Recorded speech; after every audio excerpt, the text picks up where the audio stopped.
What's going on, everybody? As you can see, I'm Chucky, and I'm your friend to the end. Wanna pod? This gives new meaning to the phrase "scissor me, daddy." Pause. Oh man, Chucky and AEW saying "scissor me, daddy" would be crazy. But yeah, man, it's Jerome Says Word. And we are here with a special edition of Word on Wrestling, as per usual, with a premium live event or pay-per-view. We like to do these word watches, and it's a little late with it. You know what I'm saying? About a week late. Took me some time to try to, get the full viewing of Halloween Havoc in NXT Halloween Havoc. That was last Saturday night. As you know, I'm big on sports betting. Had a lot of that going on. We got the NBA, we got the MLB playoffs, got the NFL.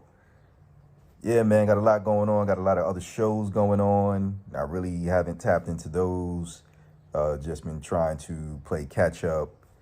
And yeah, you like, man, what are you doing in a Chucky costume? Well, man, funny story. I'm pretty sure you guys already know from previous pods or, just on Twitter or anything like that about when I switched, when I went and left one employer for another employer.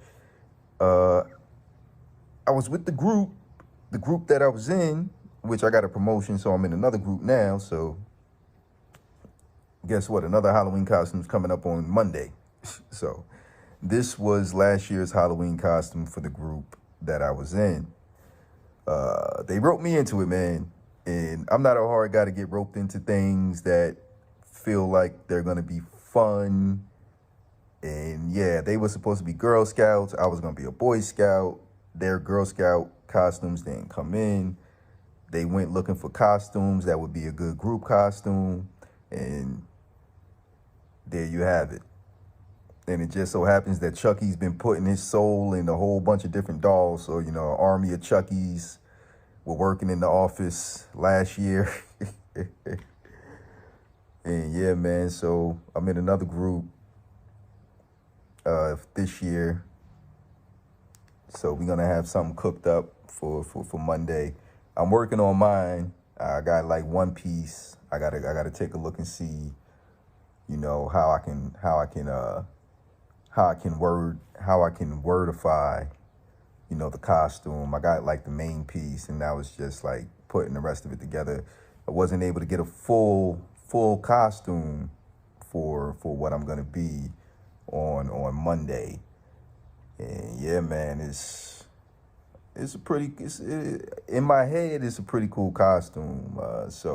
And then when you see everything collectively, which there's probably going to be pictures and stuff like that. So, this might be one of the few times that I post something to socials. But yeah, man, like Halloween Havoc was a pretty good watch. It was a pretty good watch. And I'm not going to lie. I mean, there was some parts where it just was like, all right, this, it was cool.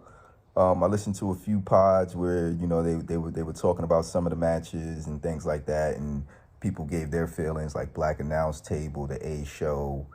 And yeah, man, I mean, I can't really complain about too much. I mean, obviously there were a lot of points that were made, and definitely I agree with quite a bit of those points that were made in terms of the stuff that wasn't quite there. But the stuff that was there was there. Like, obviously we had the NXT North American title ladder match. The whole situation with that. Mello lost the ladder match at Stand and Deliver. He won the belt back off Cameron Grimes.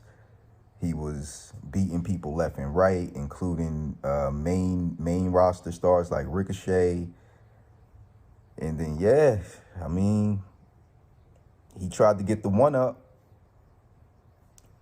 Wesley was supposed to get a title shot. He won a fan vote.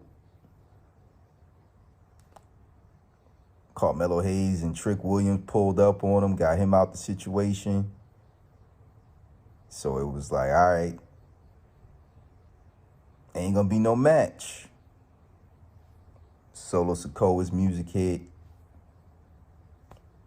He was like, I told you I had next, man. I told you I had next. And then he ended up winning the match. He goes off and he defends the title against, I believe it was Madcap Moss on SmackDown. Shawn Michaels called both dudes to the office. You know, he got the title. You know, Solo had to relinquish the title. Melo thought he was getting the belt back. Shawn Michaels said, nah. But I am going to put you inside a ladder match at Halloween Havoc against 4 other opponents that have to qualify. So we had Oro Mensah qualify. Wes Lee was given a spot due to the fact that he was due a title shot thanks to the fan vote. But Wes Lee was like, nah, he still want to qualify. So Wes Lee, you know, unfortunately, Tony D'Angelo gets injured. Wes Lee advances to the ladder match. We had Von Wagner advance. He got a victory over Andre Chase. Andre Chase got a pinfall over Carmelo Hayes. So, I mean, it's some unfinished business there. You know, Carmelo Hayes wins the belt back. Does Andre Chase get a shot? Who knows, man? Who knows? There's a lot going on. And then Nathan Frazier, man, he won the best 2 out of 3 over Axiom. Axiom won the first match. Nathan Frazier won the second match. They decided to make the third match a qualifying match for the ladder match, and Nathan Frazier was able to pick up the dub. 3 pretty solid matches. Some would even call them bangers. Some, like, they might even come up on like best of list, at least for NXT, if not for all of wrestling in 2022. I feel like at least one of those matches will have to make a best of for 2022 if all 3 of them don't make the list, depending on how long your list is. But definitely for like best of for NXT, I mean, you all 3 of them matches got to find their way onto that list. But yeah, man, it was something, man. It was a ladder match. A ladder match. You can't go wrong with the ladder match as long as the right people are in it. You had your requisite big man and Von Wagner in there doing big man things. I was trying, I tried to go back and watch the part. There was a part where I believe a fan almost got hit with a ladder when Von Wagner was trying to set up the ladder bridge. And I mean, the end result of the spot worked out. Thankfully, the fan was okay. I think the fan was able to get out the way. But, you know, I really didn't catch that part for some reason. I don't know. Like, I just see him doing the whole thing with the ladder.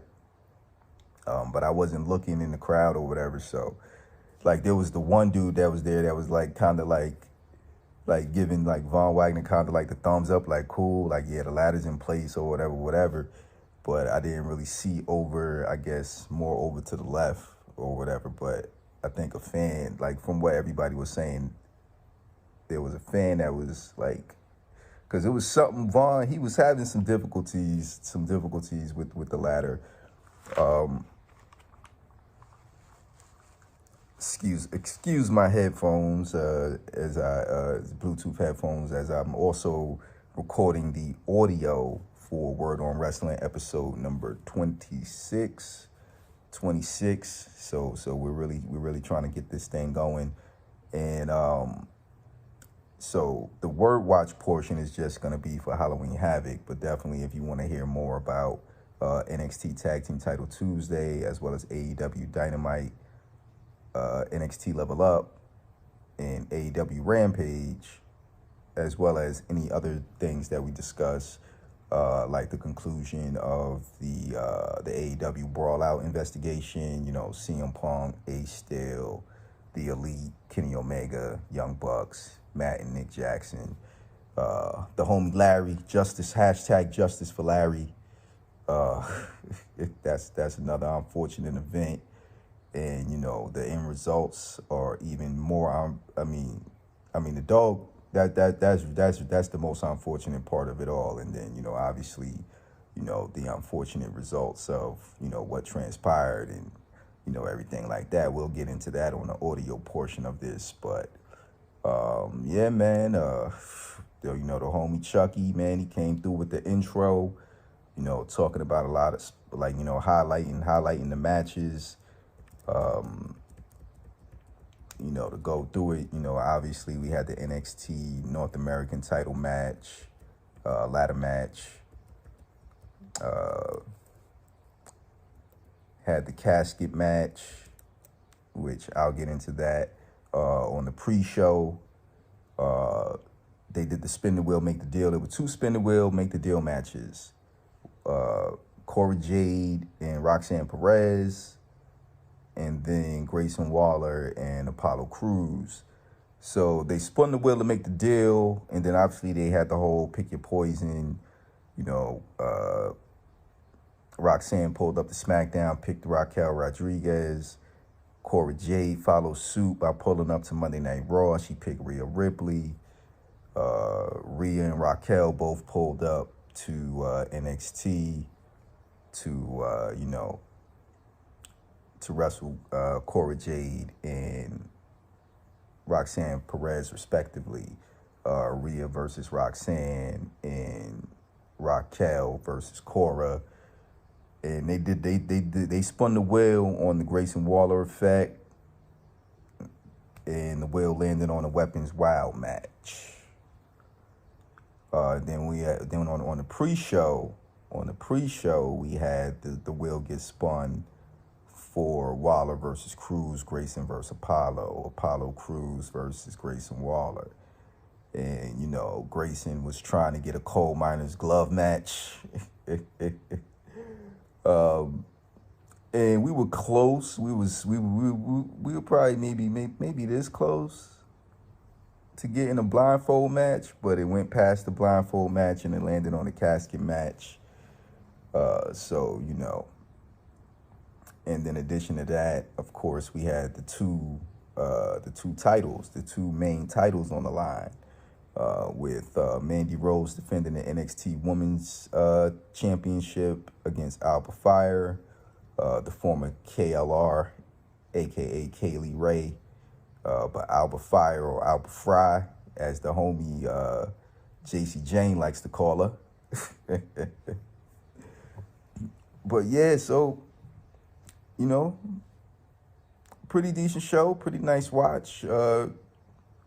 I still have it up on my TV, and what I'm looking at right now, it says 2 hours and 38 minutes. So, you're in and out. You're not there waiting forever, for things to happen. There was a lot of other things mixed in there that took place that we'll also get into. And then, of course, we had the main event. Oh, my bad. I can't forget about the ambulance match. The history there between Julius Creed, Damon Kemp, the whole situation with Diamond Mine. So, they had an ambulance match. And then, as I was saying, the NXT title, the NXT championship, the champion Braun Breaker, he was like, he got a good idea. JD McDonough was the number 1 contender. He beat Tyler Bate to become the number 1 contender. And then Ilya Dragunov returned. He had to vacate the NXT UK championship. They had the tournament that Tyler Bate won. Tyler Bate pulled up on NXT 2.0 before we got rid of the 2.0. They set up that unification match at Worlds Collide that Braun Breaker won. So, he felt Ilya never got a chance. He never really lost the title. He had to vacate it. So, we got the triple threat popping off. And I mean, yo.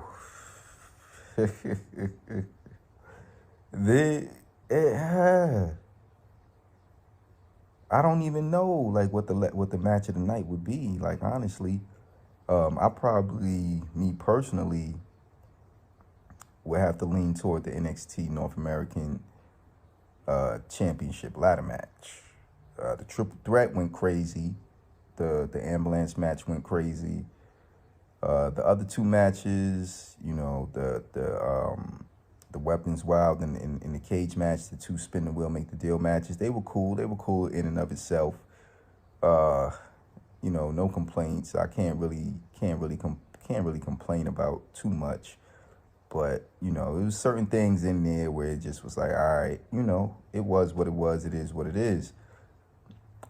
But yeah, yo, let's go ahead and get into it, man. Like, you know, obviously, like I said, Chucky got everything started off with the intro. You know, got everybody ready. Then, you know, Shotzi was the host. She came out dressed as the Joker, and then Quincy Elliott was the co-host. He won a match against Zion Quinn. He beat Zion Quinn like on his last level up match before he got the call up to NXT on Tuesday. So that was interesting for them to bring back, you know, the Quinn versus Quincy feud, if you will. And yeah, so, you know, I couldn't really make out what he was dressed as. Like, I know he had like the gray wig and like a black. Like a black, I don't know, like a black suit. Like, not sure what he was supposed to be, honestly. I think he had a wand, so I don't know if he was supposed to be some type of magician or something. But you know, we kicked things off. We got Booker T and Vic Joseph on commentary, the new NXT commentary team. They've been the commentary team since like the season premiere, you know, about maybe 1 or 2 episodes or something like that. And yeah, man, and you know, we got Alicia Taylor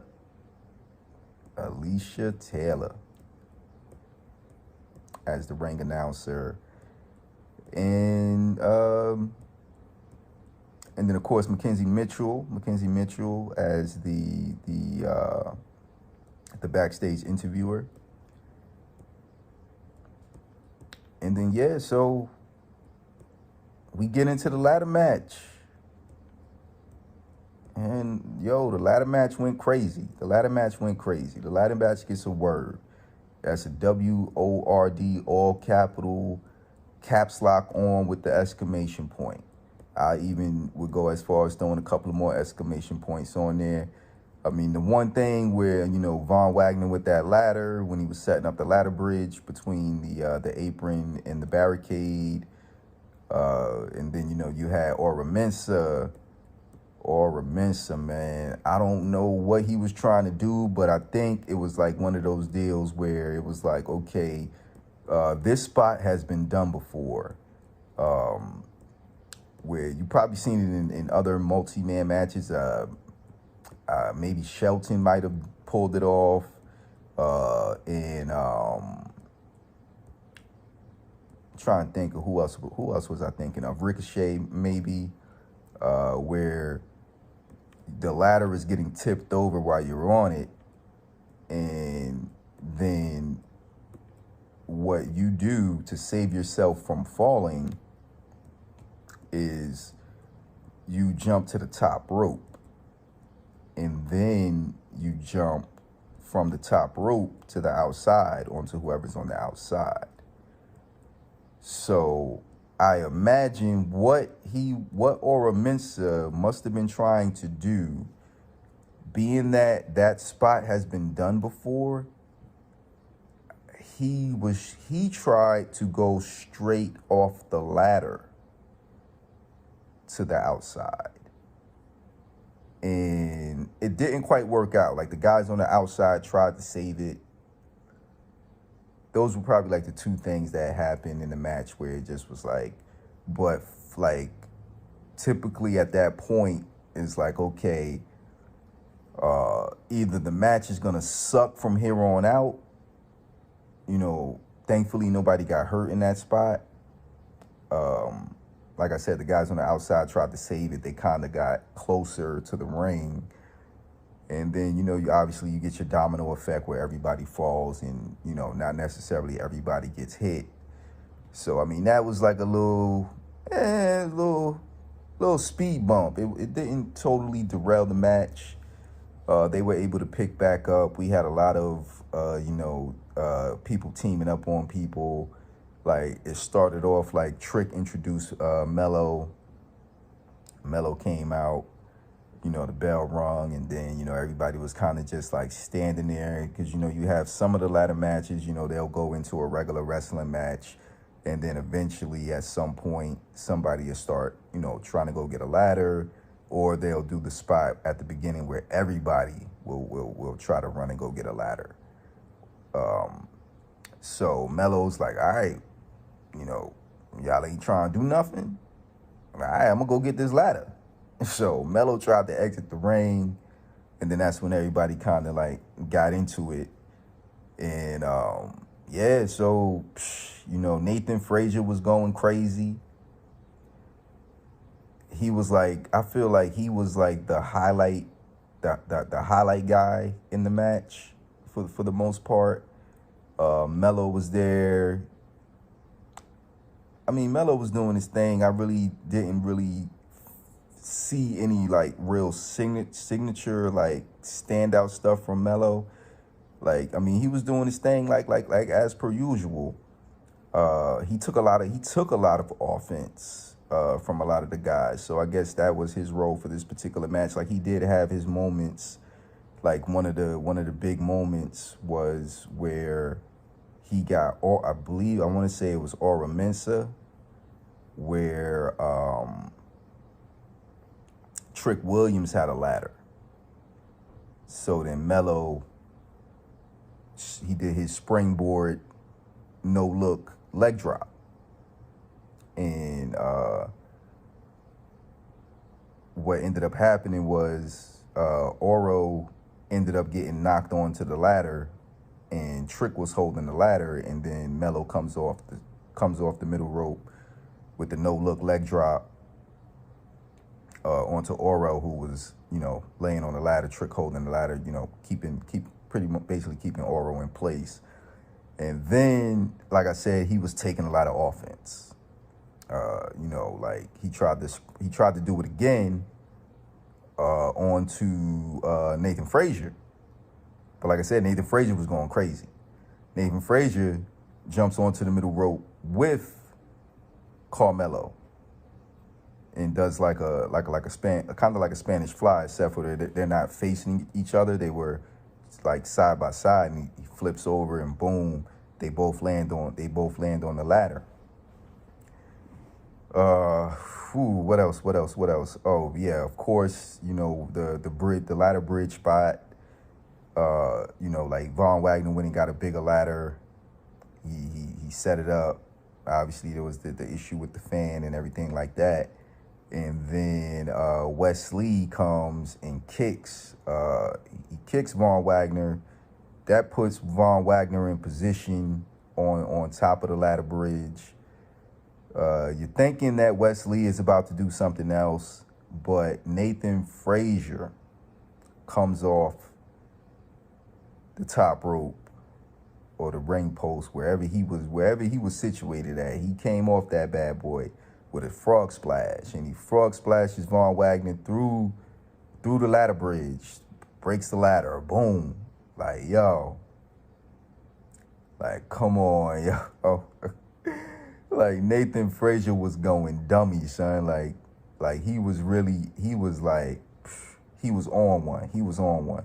So it kind of was like, all right, Nathan Frazier's not winning this because he's doing a lot of the highlight stuff. He's getting all the high spots, and it was like, all right, man, I know he not winning, but I'm gonna enjoy the rest of this match and see what else Nathan Frazier could do. Because like I said, he did the springboard, him and Mello, onto the ladder. He does the frog splash, sends Von Wagner through the ladder bridge on the outside. And him and Oro was doing they were doing a lot of teaming up, a lot of collaboration there, with Wesley, and then obviously the big one toward the end with Von Wagner, where they ended up knocking him in between the barricade and the glass covering for the fans. Like, Not like a full hockey wall, but like it was like a small glass covering, and then it was like a small space. They were able to knock him into that, beat him with the ladder in there, and then they both kind of like looked. So Oro pushes Nathan Frazier, gets into the ring. He tries to make his climb. Carmelo gets involved. Oh, and then there's the spot with Trick Williams and Mr. Robert Stone after the spot with Oro that I talked about, where he tried to go off the ladder to the outside onto everybody. They obviously Trick was scared of heights or whatever, so he's getting ready to climb. Mr. Robert Stone's like, nah, I can't let this go down. So he runs in the ring. He climbs the ladder. He hits Trick with the shoe, sends Trick off. And then, he's trying to get, trying to get the belt for Von Wagner. But Trick bounces off the ropes, and Trick goes into the ladder and pushes the ladder. And he sends, Mr. Robert Stone goes flying to the outside. And, he's kind of done for the night. I believe Trick was also done for the night. He tumbled to the outside, if I'm not mistaken. I don't recall seeing any more interference or anything like that from Trick Williams after that.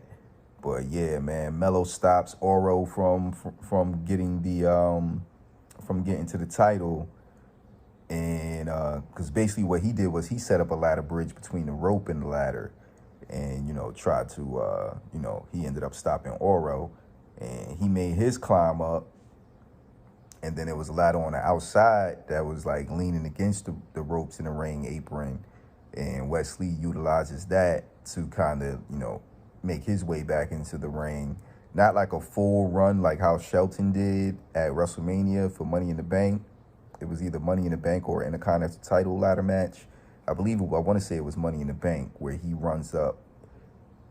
I can't recall if he did it from the inside. I think he did it from. He might have did it from the outside as well, and he might have did it with the ladders connecting. Like there was a ladder slanted, like where he runs up the ladder, and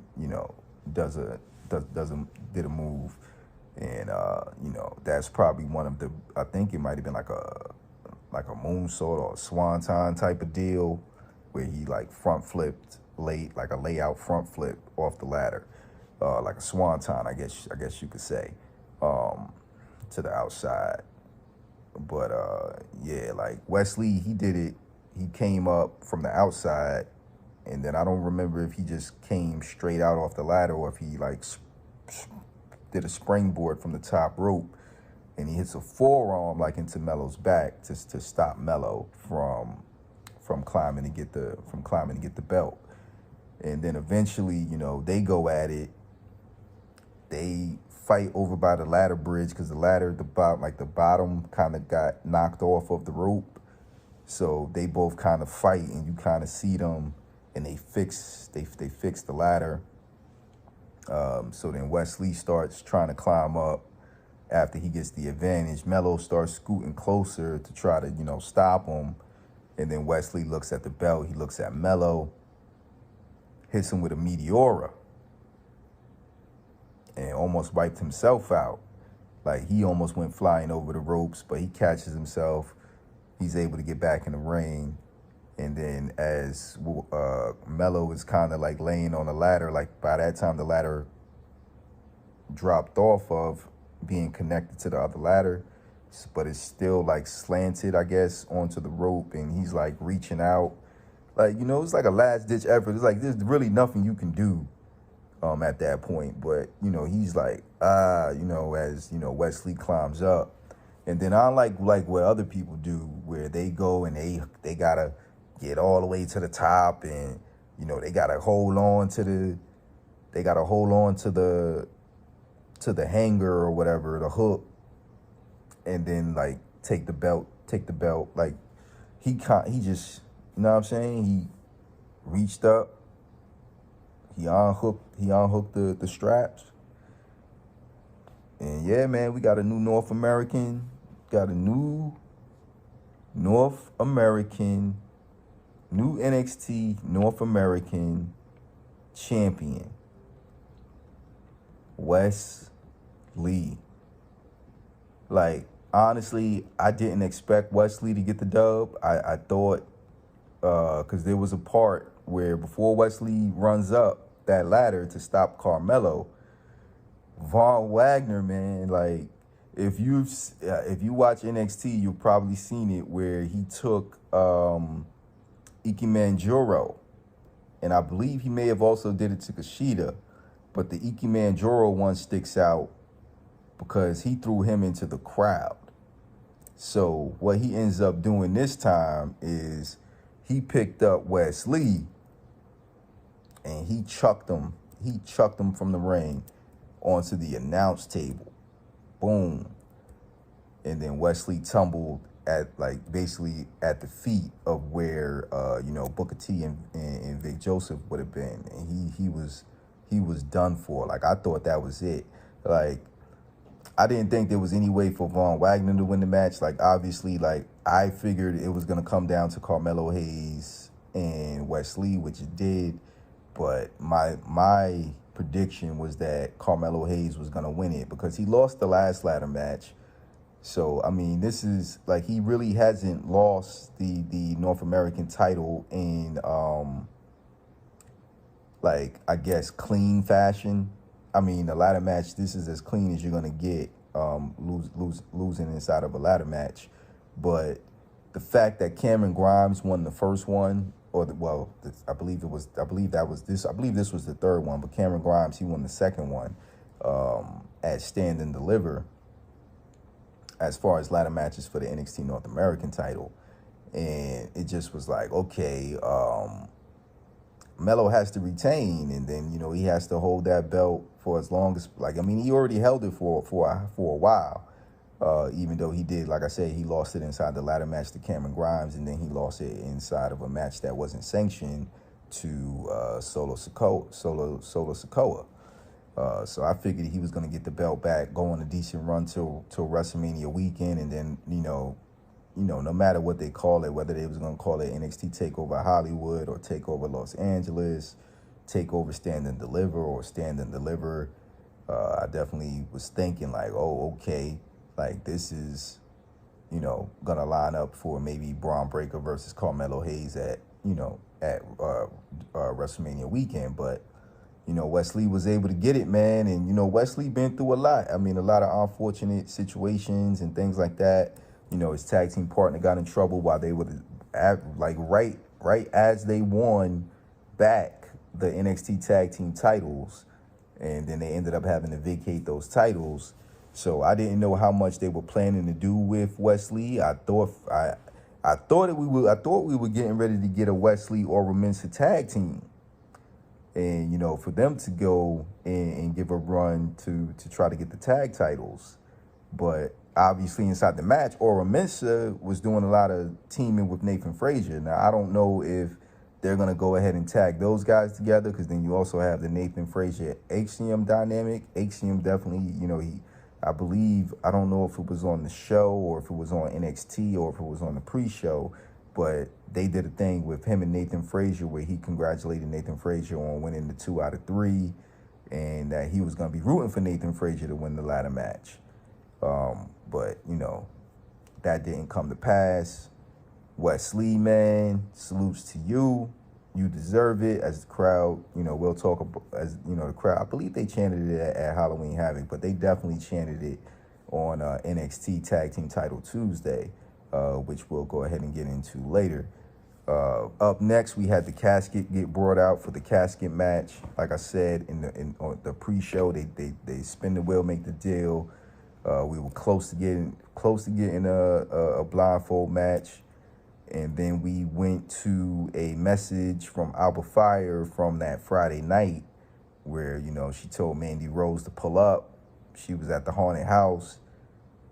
People were saying however they felt about the haunted house aspect being involved with Halloween Havoc, and it's like, I mean, if you can find a house that suffice, as a haunted house or a house of horrors, And, the tagline for the match was a dream of a nightmare, or a nightmare dream match, or something like that. Dreams of nightmares. It was some type of, I forgot the exact wording, but I was not expecting that part, because they really weren't playing up any type of like haunted house this year. Albert with her fire, and then she had her makeup, so I mean, it fit. Like, you had like JC Jane being scared to go there. Gigi, it seemed like she wasn't really feeling it in the beginning, but then once they pulled up, it was like, yo, Gigi was on one. She was like, yo, we here, man. Like, yo, let's do it. Let's get it. And JC Jane's like, nah, I'm gonna stay in the car.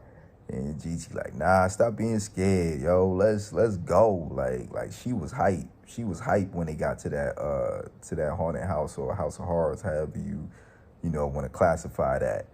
And yeah, so they end up splitting up. JC's like, nah, we should never split up, but they split up. She got caught slacking by Alba.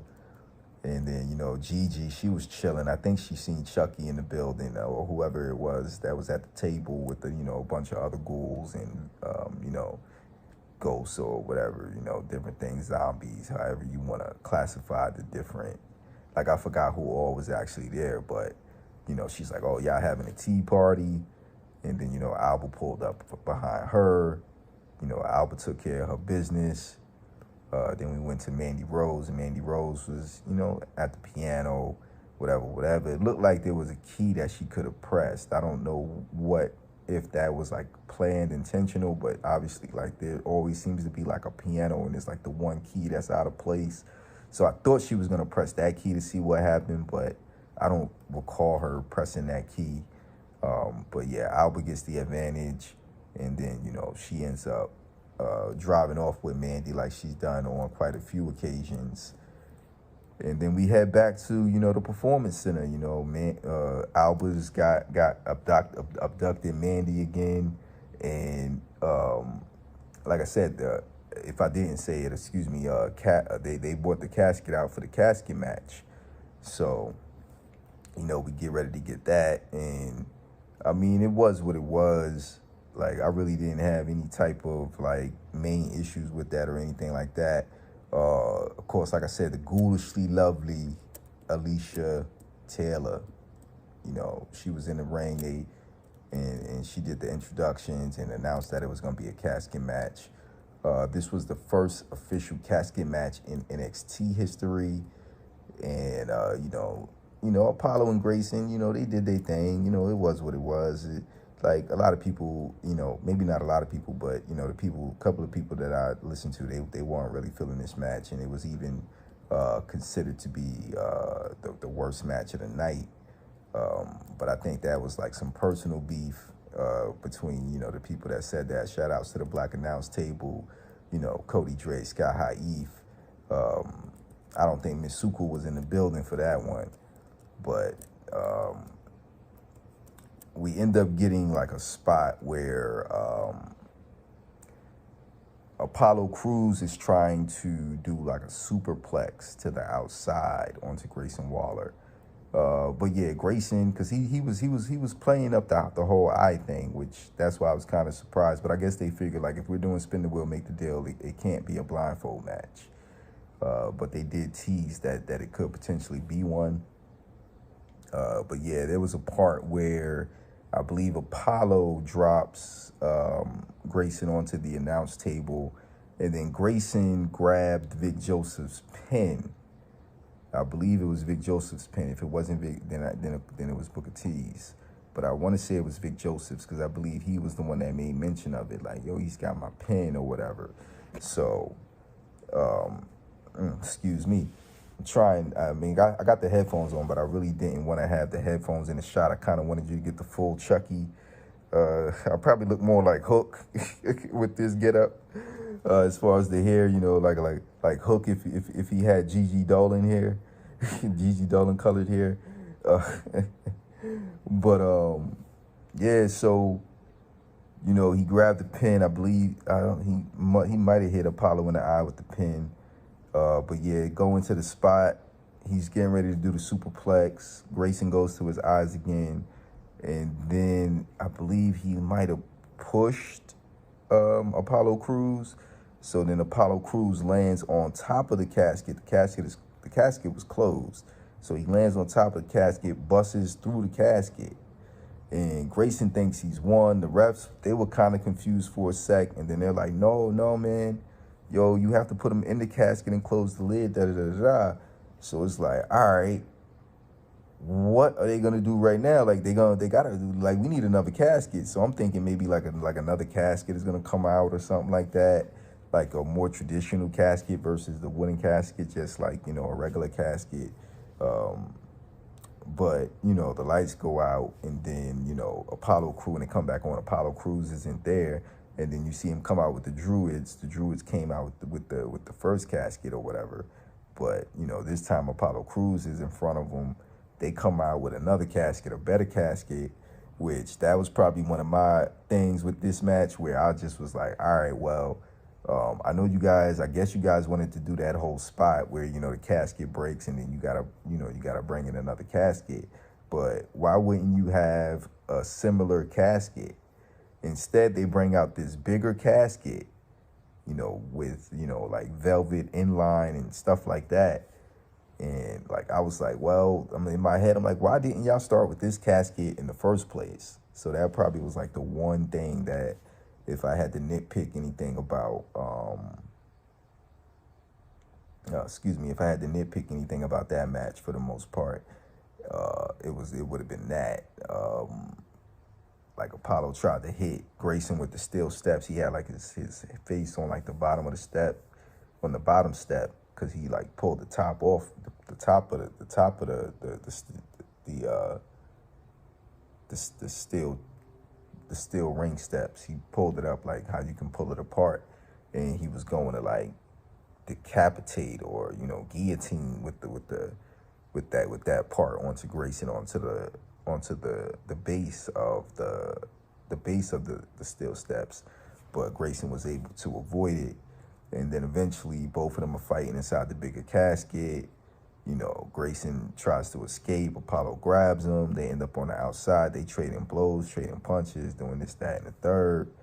And then eventually, you know, Apollo lifts this dude up.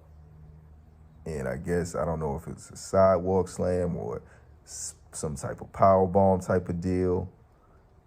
But, you know, he got him up. And boom. And he got him up inside that casket. And right before then, obviously, there was a part where Grayson Waller started doing like Undertaker taunts and things like that. And he was going to try to tombstone power drive Apollo Crews, but Apollo Crews reverses it, and then he does his move where it looked like he was also teasing, like after the reversal, it was like, oh man, he about to hit him with the, you know, with the tombstone power driver, but he ends up not doing that. He like jumps up and, you know, catches Grayson Waller with both of his knees, and then that kind of sent them, you know, rolling toward the casket and things like that. So. But yeah, he like picked him up, slams him into the casket, closes the lid on the casket, and, you know, Apollo Crews is victorious. I had him winning it unless he was going back to the main roster. So it feels like that a lot of these guys from NXT and women from NXT UK will be sticking around and remaining with NXT proper to, NXT proper. So it looks like he's going to be staying around because his run in NXT, his initial run in NXT was pretty much short-lived. He got a pretty quick call up to the main roster. So you know, he never really got the opportunity to really go after, to my knowledge. I don't recall him ever having an NXT title match.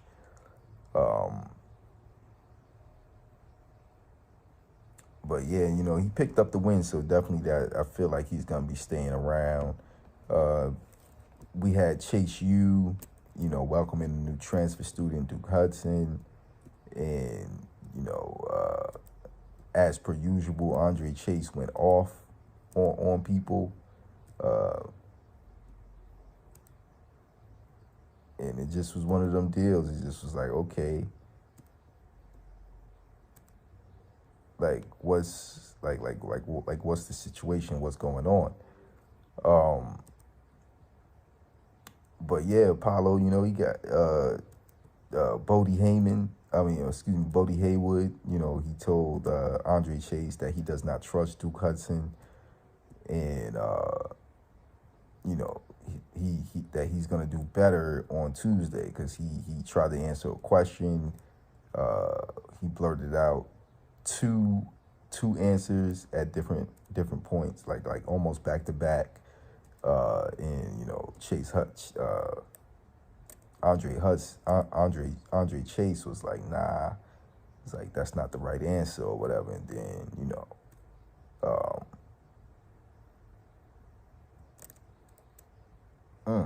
excuse me,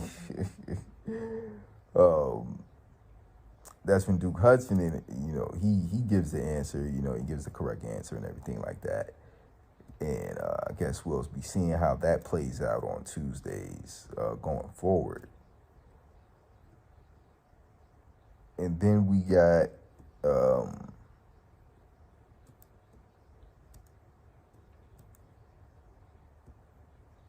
we got the side plate check from Pretty Deadly.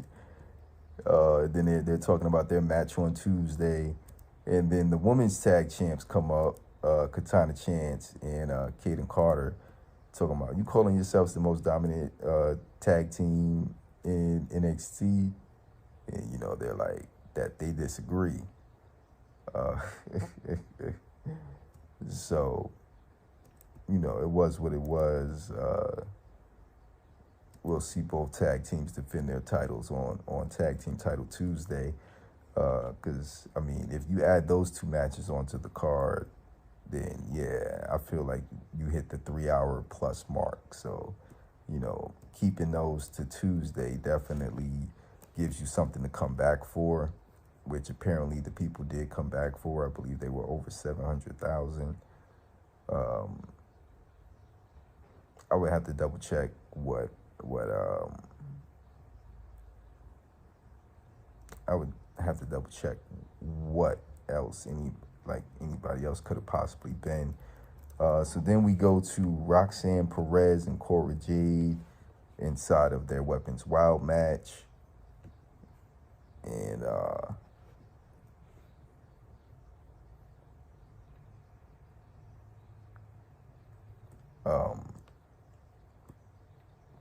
but yeah, you know, Roxanne Perez, like I said, and Cora Jade, they had the Weapons Wild match, and you know, Cora comes out with her black kendo stick. Some people said it was a pipe before, but clearly, from what I can tell, that, unless I'm wrong, was like a kendo stick. So then Roxanne Perez comes out. She comes out with a trash can, and from the trash can, she takes out a skateboard. The skateboard has, you know, Cora Jade's wrestling attire pattern from when she was a face, and you know, she's waiting to get cleared to come back. Excuse me, Thunder Rosa, but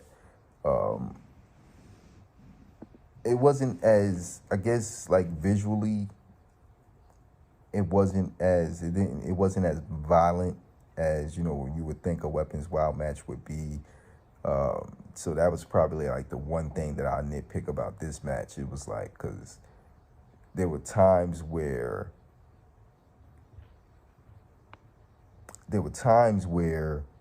Roxanne could really take it to her, could really take it to Cora Jade, and and she didn't.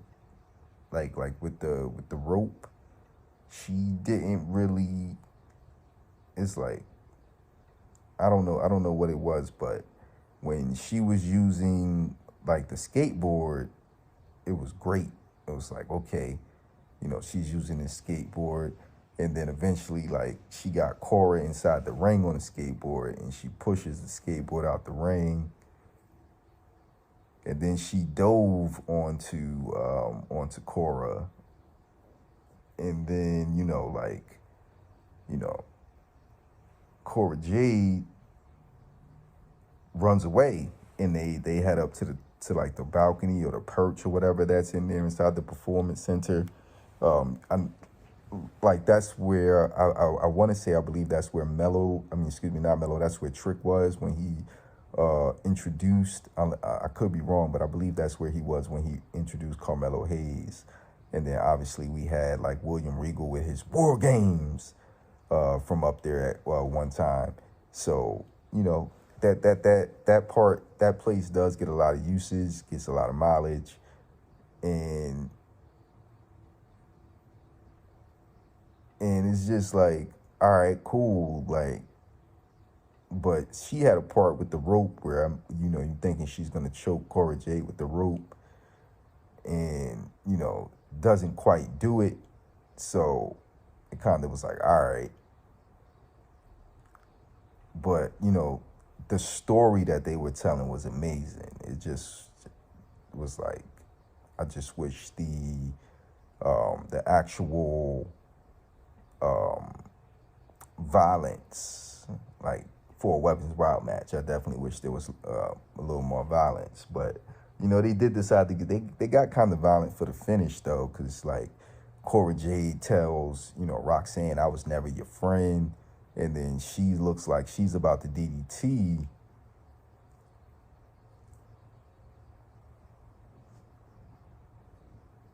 She's about to DDT Cora Jade DDT Roxanne Perez onto the ladder, onto the ladder. Onto the chairs, but Roxanne reverses it, hits a backdrop, and then she says, you were always my best friend. And then she hits the pop rock, or pop rocks, and gets the 3 count. So I would imagine that she's going to be a little further up the chain now in terms of that woman's title picture. Either that or, they're just not done. But I imagine that they're going to do something to where they can at least separate them for a little while. This potentially could be the women's title match at, WrestleMania weekend. If they do this right, I feel like that match would garner a lot of interest. Up next, we see a burning T-bar mask back from when Dominik Dijakovic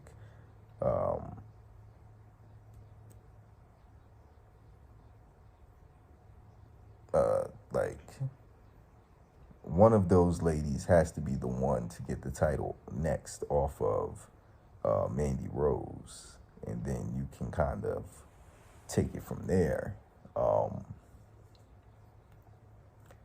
As far as that leading to an NXT Women's Title match at WrestleMania weekend between Cora Jade and Roxanne Perez. But yeah, like, so T-Bar is done, man. Like, the mask was burning inside the barrel of fire. Get ready to feast your eyes, because Dominik Dijakovic,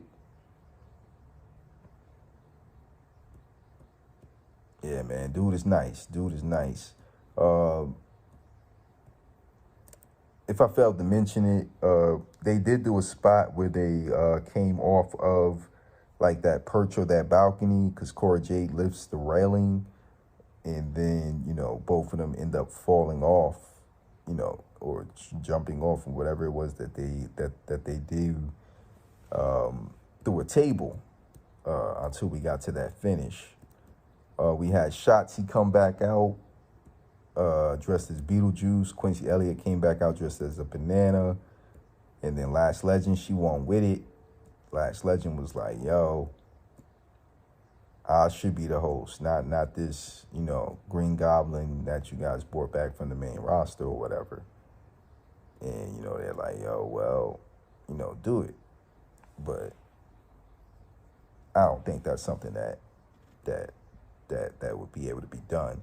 But yeah, man, Quincy, he tried to run down Lash Legend, and then Shotzi's like, yo, I got it from here, Quincy. Got it from here, Quincy. You know what I'm saying? So, she did her thing, and we got a match set for Tuesday between Shotzi and Sonya Deville. And then we got Schism, and we see the OG3, and shout outs to Hit Row. We see the three of them, and,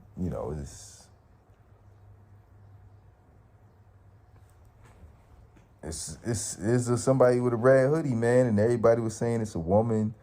Aladon was probably like one of the big names that popped up if you follow NXT UK, and it was like, yeah, that could be a perfect fit.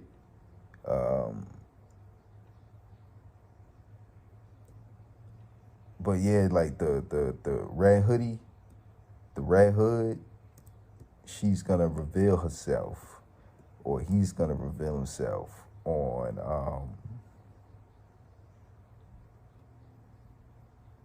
Tuesday, which we'll get into later. Looks like we're running out of time on this first segment, but we'll definitely come back in a bit, and we'll be able to talk about the ambulance match as well as the 2 title matches to conclude the show. This is Jerome Says Word, and you guys stay tuned. All right, and we are back. The audio, on Anchor, they give you a certain amount of time to record the segments. So that kind of like allows for you to take a break and things like that. So as well as record over multiple days, that's going to be the format that going forward that I'm going to be attempting to do as far as like the Word on Wrestling. Like, for example, like this coming week, like I'll do like NXT, and then I'll just save it, and then the next day I'll do AEW, and then I'll either post it right there, or if there's something that I'm looking forward to from either Rampage or Level Up, then I'll record those parts on Saturday. But for the most part, it looks like I'll go ahead and have Word on Wrestling up on Thursdays for NXT and AEW, and then like on Tuesday or something like that, I'll record like my Raw thoughts. Then if anything else comes up during the week, I'll record segments for that, and then on like Saturday, I'll do SmackDown. So I'm hoping that tonight I can get another episode of Word on Wrestling uploaded for the main roster, and any other anything else going on in wrestling. Get that up tonight, hopefully, and then we'll be on schedule going forward. But yeah, so where we last left off, we're now at the ambulance match. So they did a whole history of Diamond Mine, not like a whole history, but at least the history going from this iteration of pretty much this iteration of Diamond Mine. They kind of cut out like Malcolm Bivens and Tyler Russ, and I forgot my dude's name.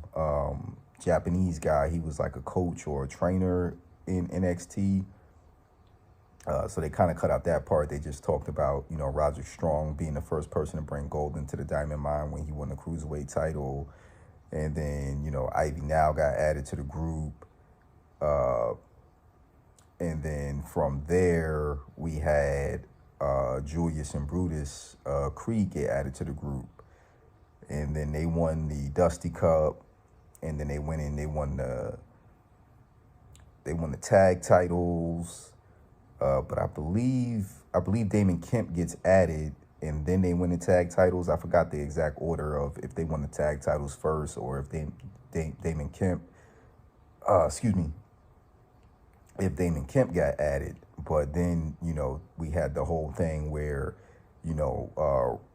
Worlds Collide, Roger Strong got taken out, and nobody, if he got taken out then or if he got taken out prior to that. I think it was at Worlds Collide that he got taken out. So yeah, Worlds Collide, because he got taken out at Worlds Collide, and then they had the whole thing where Damon Kemp turned on Diamond Mine, turned on Creed Brothers, and cost them the tag titles. Pretty Deadly was able to win the unification match, and yeah, man. So Roddy got taken out in the ambulance. Brutus, Creed got viciously attacked with 10 chair shots to the back. Obviously, Damon Kemp had hit Julius Creed with the chair at Worlds Collide to cost him the titles. And then, of course, they did the steel cage match where, he handcuffed Julius to the steel cage to kind of make it like a handicap match. And Pretty Deadly was able to retain the titles. And then, he had the match with Brutus, and he ends up getting disqualified because he hits Brutus with 10 chair shots to the back. Yeah, these dudes wasn't playing, man. Right off the rip, they was going at it. A new look for Julius, not a singlet. He just was wearing like the shorts, and they went at it, man. Like how I believe A Show pointed it out, where maybe like could have had more action at ringside, like maybe have the ambulance, like, because typically when they have the ambulance matches, like for WWE, the ambulance is usually at the top of the ramp. I believe maybe on occasion they might have had the ambulance in the back, but so the ambulance is in the back because I guess maybe they weren't able to configure it in such a way where the ambulance could have been out inside of the arena. But they did a lot of things, man. Throwing stuff, weapons, like that kind of is how like A Show pointed out how the weapons wild match probably should have went, where it just went crazy with weapons. Like there was like crutches and all types of stuff. Like Damon Kemp, he used the crutch to keep the door to keep Julius from closing the door on him. And then he just started chucking stuff from out of the ambulance, like a bunch of crutches and stuff like that.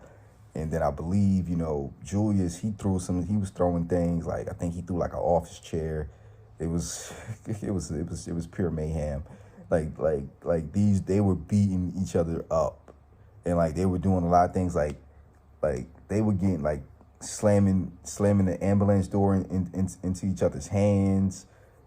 As like the one person, like similar to the casket match. Like the casket match, they did do a couple of things where, the guy was inside the casket and they were trying to, close the lid, and they would, fight out of it and things like that. But like those two matches were missing things that the ambulance match had, where it was just like, if you could have had it where, they take the hand and, slam in the hand, or take the leg and slam the casket, the casket lid onto the leg and stuff like that. Like, so, the ambulance match had all of that. Like, so if you take that stuff from the ambulance match and you put it into the weapons wild match and you put it into the casket match, those matches definitely would have been 10 times better than what they were. Like, they were good. They followed more of their story, but they didn't quite put everything all together. Where like the ambulance match, they put the story together along with the action, like the action of these two people hate each other. Like maybe Roxanne Perez doesn't hate Cora Jade as much, but Grayson Waller and Apollo, like them dudes was like hating each other. Like, and there was some spots inside the casket match, like I said, with the steel steps and things like that, where it was like, oh, yo, he almost, you know what I'm saying? Like, I felt Cora Jade did a little bit more in her match than Roxanne, like, cause she took like like, I feel like the skateboard could have been used more. Like that one skateboard spot was cool where she pushes Cora Jade rolling on the skateboard out to the outside and stuff like that. And then it was the spot with the trash can where Cora put the trash can on top of Roxanne, and then she ended up kicking Roxanne, and Roxanne ended up falling out of the ring while she was inside of the trash can. So definitely a little bit more of that. Like I said, in like the steel steps and stuff inside the casket match. So like a little bit more, I don't like you, I hate you, like type of deal. Like especially with how the Weapons Wild match ended, with that pop rocks onto the steel chairs, where how, you know, Cora said, yo, you were never my friend. Then she tried to go for like a hammerlock DDT, but Roxanne ends up backdropping her onto the steel chairs. And then of course she hits the line, you were always my best friend, and hits the pop rock for the win. So, you know, a little bit more of that. And you know, definitely like the spot where Apollo goes crashing through the casket. Makes me wonder why, like, yo, why y'all ain't used the second casket in the first place. But yeah, man, like this ambulance match, dog, like, I believe it ended with, I want to say Julius, he power bombs Damon Kemp onto the stretcher, and the stretcher, I guess, kind of collapsed. So then instead of like stretchering him to the ambulance, like they did some fighting in the back near the ambulance, like I said, which the ambulance, like I said, A-Show pointed it out. They could have, you know, had the ambulance closer, like maybe somehow configured a way to get that because they have had vehicles inside of the Performance Center before. Like Great American Bash, like had the vehicles. But yeah, so, you know, eventually, you know, Julius, he put Damon on his shoulders, got him in the ambulance, shuts the door, does like the pat onto the door, like, yo, he's in there, telling the driver, yo, you could go. You know, he was able to pick up the victory. A forgotten stipulation, it wasn't mentioned here, but it was mentioned previously on, I believe, NXT, when they first made the announcement, because Damon Kemp, Julius challenges him to the ambulance match, and then Damon Kemp accepts it, but Brutus would be out of NXT.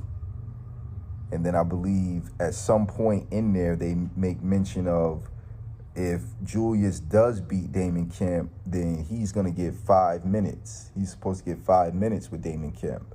Because obviously, like, they did bring up their history from college and amateur wrestling. And Damon Kemp beat Brutus, or he beat Julius. I'm pretty sure, I think it was Brutus that he beat in college. If I'm not mistaken. So Brutus, they do make mention of it, which we'll talk about that later. Brutus is supposed to get, and Brutus is the one that actually accepted the match. So that's also interesting of note. So it kind of was like one of those deals where, you know, it kind of would have been hard for Damon Kemp to win that match, because then, you know, you have to take Brutus out of NXT. And then when you take Brutus out of NXT, what do you do with Julius? Now, obviously, a lot of people are looking at Julius as as the Shawn Michaels of the group.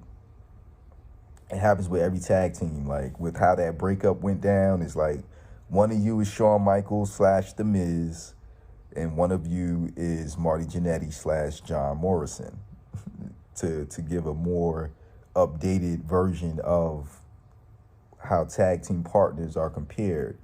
and like what's going to happen once the tag team breaks up, if the tag team does in fact break up.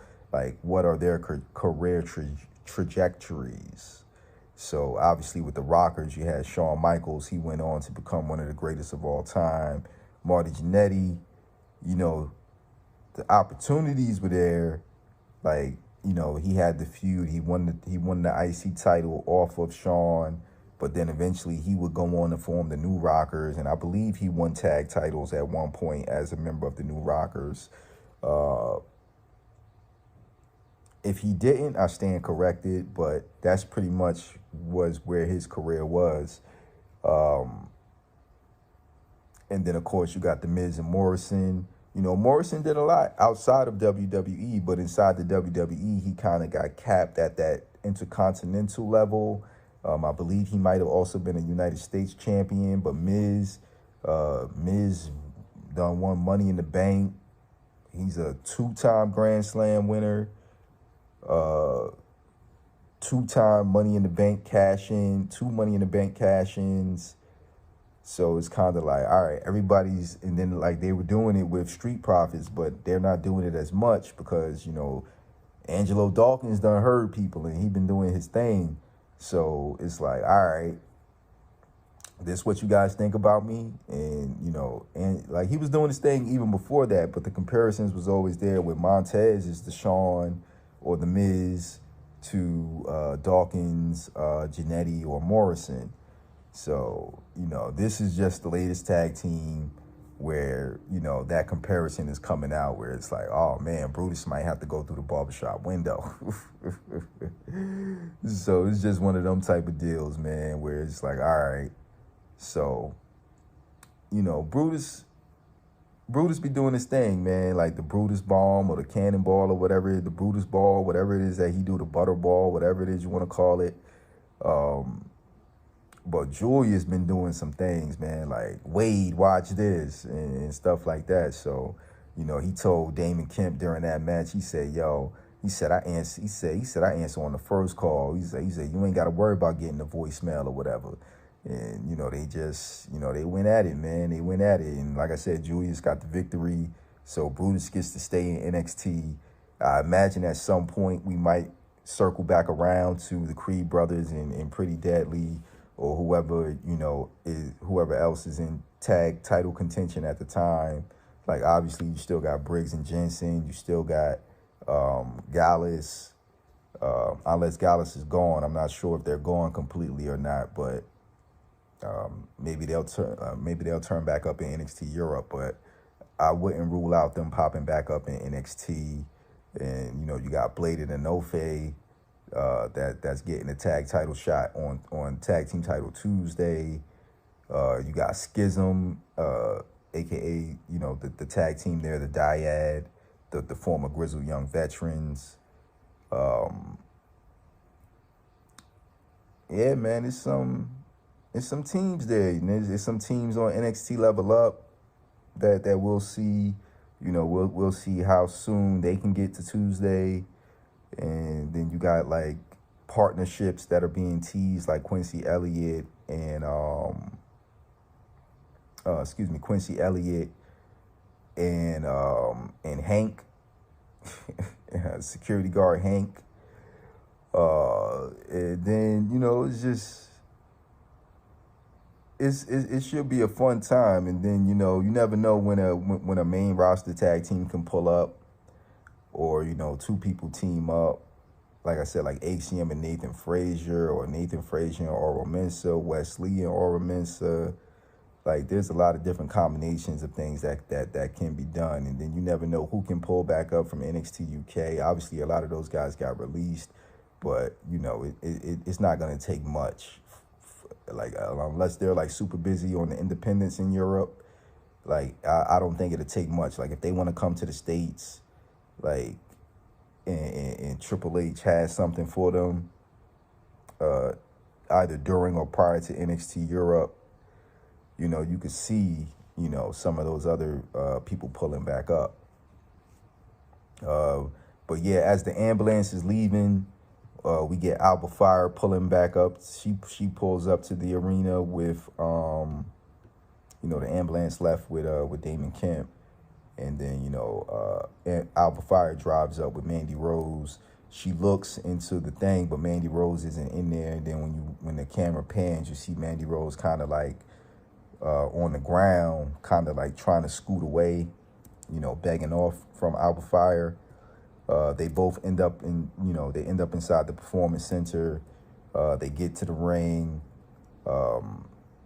It looks like Alba Fire is going to become the new women's champion, but Toxic Attraction has made it back to the arena, and they're able to stop that from happening. And then Mandy Rose eventually, pulls out the victory. And she now has a year-long reign as the NXT Women's Champion. And it's kind of like, all right, so who is going to beat this woman? Who is going to beat this woman for the, who's going to dethrone her? Like I guess Roxanne Perez makes the most sense as to who's going to dethrone her. Like, obviously, then you got a whole bunch of women like Nikita Lyons, Zoe Stark. I don't know if you can do Wendy Chu or not. I believe Wendy Chu did have an opportunity, and it just, Mandy was able to get the victory. I don't know. Do you kick one of say a Gigi Dolan out of Toxic Attraction? Like, does something happen there where Toxic Attraction breaks up, or at least loses one of those two members? Which I would say the most likely one would be a Gigi Dolan, to where she can go up against Mandy Rose and get the belt off her. Like, I seriously thought, because at Vengeance Day, I believe it was Kaylee Ray, prior to her transformation to Alba Fire, that was able to pick up, that had the title shot, and she ended up losing. So it was like, all right, we're so many months removed from that match, and then she had like her quote on, gimmick change, or, name change, and, it was like, my thought was like, okay, it's time for Alba Fire. Like, they're saying they want her up on the main roster. That's what a lot of people are saying. Like, so that's why she lost. But I really can't see her going to the main roster as of yet. Like, I feel like they've done a lot of call-ups or a lot of rehires already. And, like, when I say call-ups, like, I also include, like, people that were about to leave, or like their contracts were up, like they were gone from NXT for a while, but they got the call up to the main roster, like Dakota Kai, Io Sky, aka Io Shirai, Candice LeRae. Like, she came back and debuted on the main roster versus coming back to NXT when she re-upped. Like, she signed back probably around the same time that Johnny Gargano signed back, and then it just was a matter of when it was gonna, like, what to do with her. Like, are you gonna be on NXT, or are you gonna be on the main roster? So, she's on the main roster. Indy Hartwell, I guess she's another one that's out there. It just depends on, what they do with her. It feels like they're about to turn her heel. Like she's leaning towards becoming a heel. And then, speaking of Zoe Stark and Nikita Lyons, like, I think I mentioned it with Pretty Deadly getting interviewed in the back by Mackenzie Mitchell, and then the ladies came up, the women's tag champs, because they were disputing the fact that Pretty Deadly were calling themselves the most dominant tag team champions, and they disputed that. Katana and Kaden, no pun intended, undisputed or disputed, yeah. But yeah, so they do the Mackenzie does the interview with the number one contenders, Zoe Stark and Nikita Lyon, and then Malik and Idris pull up, talking about shocking the world, because they also have their tag title match against Pretty Deadly on Tag Team Title Tuesday, And, the four of them are in agreement. Unlike the two tag team champions, the four of them are in agreement that we're going to get, new tag team champions across the board on Tag Team Title Tuesday. They're going to shock the world. And then we get the main event. We get Braun Breaker defending the NXT title against former NXT UK champion Ilya Dragunov and former NXT Cruiserweight champion JD McDonough. If you don't follow NXT UK, Ilya defended his title a couple of times against JD McDonough or Jordan Devlin. And the second match was a loser leaves NXT UK match. Ilya was able to defeat JD. That sent him away. He pulled up in NXT. Ilya had a severe enough injury to his ankle to where he had to drop the NXT UK title. He vacated the title. So as you know, since that time, the title was unified after Tyler Bate won the tournament. And then he wrestled Braun Breaker at Worlds Collide. Braun Breaker was able to pick up the victory. So then we had JD take out Tyler Bate. He became the number one contender.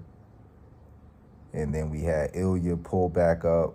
Ilya was like, JD was like, no, like, that was like the worst thing that could happen to him, was the person that he could not get over the hump. And we'll get him into more on that later on the audio part of the podcast. So, the triple threat happens. He had already lost to Braun Breaker in a one-on-one match, JD McDonough. So now you have this triple threat, and man, like, for the most part, it was like JD was like egging on, because like going into it, Braun and Ilya were like hitting each other and like attacking each other, like whether inadvertent or on purpose. And JD, he just kept stirring the pot. And, like, he was even doing it during the match. And then there are parts where Braun and Ilya were like, him and Dragunov, they were like, yo, like, they would look at JD and then they would attack JD. Then they'd go back to fighting each other. Like, McDonough was going crazy. He was hitting 450 splashes. And, everything was just like, yo, like, Ilya, he did like a coast-to-coast type of deal where he jumped off the like a van Terminator, I believe it's called, or a Van Daminator or whatever that Rob Van Dam used to do. And they used to do it with the trash can. And then Shane McMahon would start doing it. So, he did it. McDonough is trying to hit Braun while they're down there in the corner on the mat, leaned up against the bottom turnbuckle. And he hits like a drop kick onto JD. And I guess like the force knocked his head into Braun. So, both of them get like some type of damage from it. And Braun hit a Steiner, a Frankensteiner, and that sent JD into the air. And then, Ilya catches him, so kind of like, I thought he just was gonna like crash into him, but Ilya turned it into a power bomb.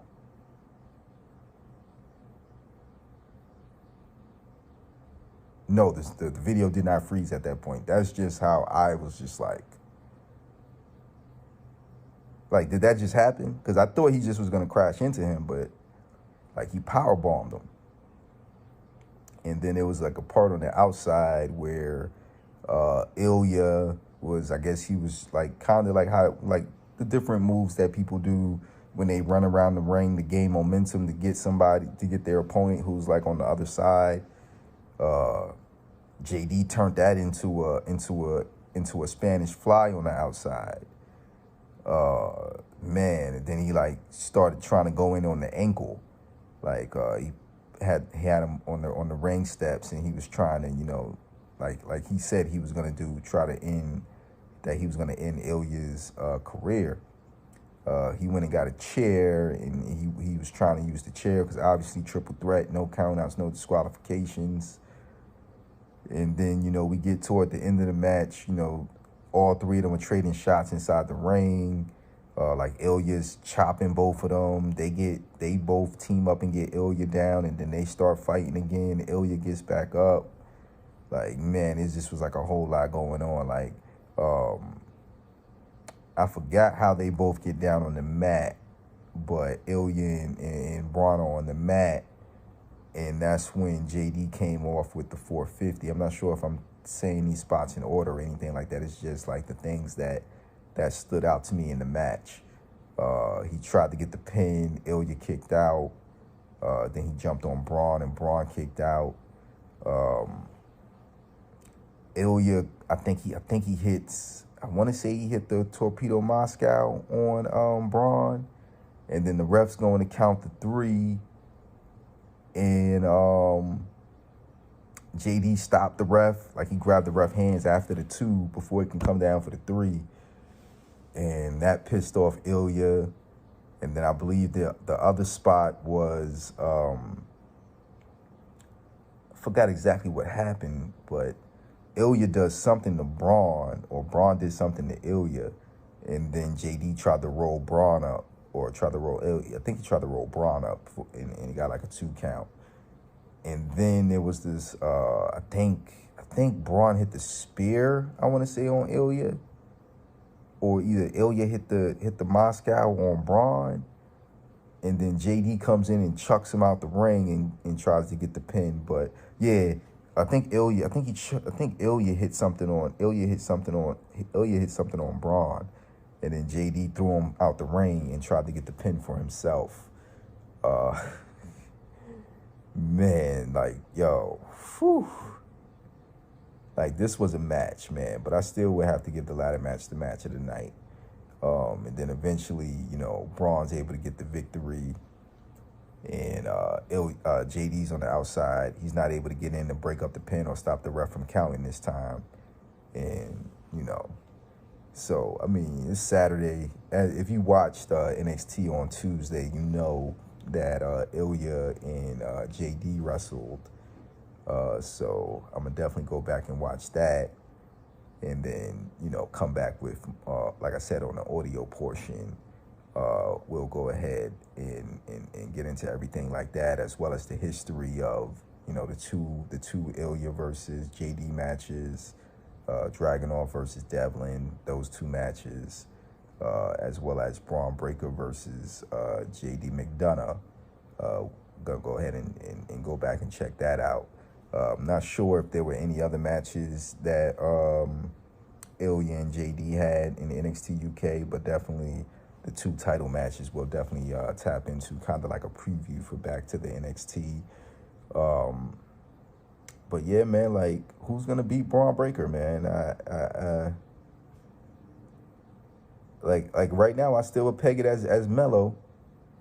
As Melo being the guy to do it, but JD is fastly, even though he lost their previous one-on-one match, I feel like JD is also inside the picture. So, Carmelo Hayes and JD McDonough at this point, I feel, as the top 2 heels, are one of those guys is gonna be the guy to beat Braun Breaker. And yeah, man, that was Halloween Havoc. I give it a word. I give it a WORD. Like I said, a couple of matches got the exclamation point.